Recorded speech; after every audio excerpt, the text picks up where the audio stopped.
السلام علیکم ورحمۃ اللہ وبرکاتہ۔ ناظرین، امید ہے کہ آپ حضرات خیریت سے ہوں گے۔ آج میں آپ حضرات کے ساتھ All India Muslim Personal Law Board کا بہت ہی اہم پیغام شیئر کرنے جا رہا ہوں۔ All India Muslim Personal Law Board کے صدر حضرت مولانا خالد سیف اللہ رحمانی دامت برکاتہ العالیہ نے یہ پیغام مسلمانوں کے نام جاری کیا ہے، جسے ہر مسلمان کو سننا چاہیے۔ وہ پیغام کیا ہے، میں آپ حضرات کی خدمت میں پیش کرنے جا رہا ہوں۔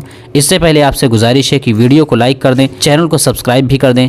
تو چلیے سنتے ہیں کہ وہ پیغام کیا ہے۔ آپ حضرات اپنی اسکرین پر وہ پیغام دیکھ سکتے ہیں۔ وزیر اعظم کے ذریعے ایودھیا میں مندر کا افتتاح، انصاف اور سیکولرزم کا قتل۔ مسلمانوں کے لیے 22 جنوری کو اس کی خوشی میں دیپ جلانا یا مشرکانہ نعرہ لگانا قطعاً جائز نہیں۔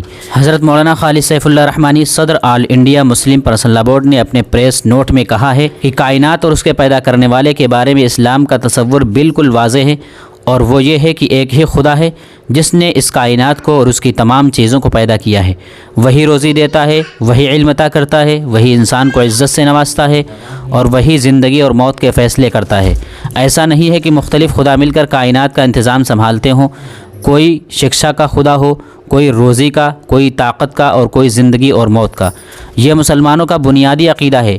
یہ عقیدہ انسانی مساوات اور برابری کا جذبہ پیدا کرتا ہے، کیونکہ اس کو ماننے والا ہر شخص یہ سمجھتا ہے کہ ہم سب کو خدا ہی نے پیدا کیا ہے، اور انسان ہونے کے اعتبار سے ہم سب برابر ہیں، اور اس یقین کی وجہ سے انسان کے اندر تمام مخلوقات کی بھی محبت پیدا ہوتی ہے، کیونکہ وہ سب اسی خدا کی پیدا کی ہوئی ہے جس نے ہمیں پیدا کیا ہے۔ ایودھیا میں رام مندر کی تعمیر کا عمل ہونے جا رہا ہے۔ یہ یوں تو سراسر ظلم پر مبنی ہے، کیونکہ سپریم کورٹ نے اس بات کو تسلیم کیا ہے کہ اس کے نیچے کوئی مندر نہیں تھا جس کو منہدم کر کے مسجد بنائی گئی ہو، اور اس کا کوئی ثبوت بھی نہیں ہے کہ خاص اسی جگہ شری رام چندر جی پیدا ہوئے ہوں۔ لیکن قانون سے ہٹ کر عدالت نے اکثریتی فرقے کے ایک طبقے کے ایسے آستھا کی بنیاد پر یہ فیصلہ دیا ہے جس کا خود ہندو بھائیوں کی مقدس کتابوں میں ذکر نہیں ہے۔ یہ یقیناً ملک کی جمہوریت اور سیکولرزم پر بڑا حملہ ہے۔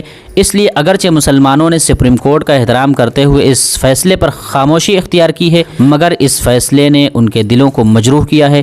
اب اسی فیصلے کو اساس بناتے ہوئے ایک ایسی مسجد جس میں سینکڑوں سال نماز ادا کی گئی کی جگہ پر رام مندر کی تعمیر، اس میں حکومت کی خصوصی دلچسپی اور وزیر اعظم کے ذریعے اس کا افتتاح، انصاف اور سیکولرزم کا قتل ہے، اور سیاسی مقاصد کے لیے ملک بھر میں اس کی تشہیر، اقلیتوں کے زخم پر نمک چھڑکنا ہے۔ اسی لیے All India Muslim Personal Law Board حکومت کے اس غیر سیکولر اور غیر جمہوری رویے کی سخت مذمت کرتا ہے۔ یہ بھی سوال کیا جا رہا ہے کہ کیا 22 جنوری کو دیپ جلانا چاہیے اور جے شری رام کا نعرہ لگانا چاہیے؟ تو مسلمانوں کو سمجھ لینا چاہیے کہ یہ مشرکانہ عمل اور مشرکانہ نعرہ ہے۔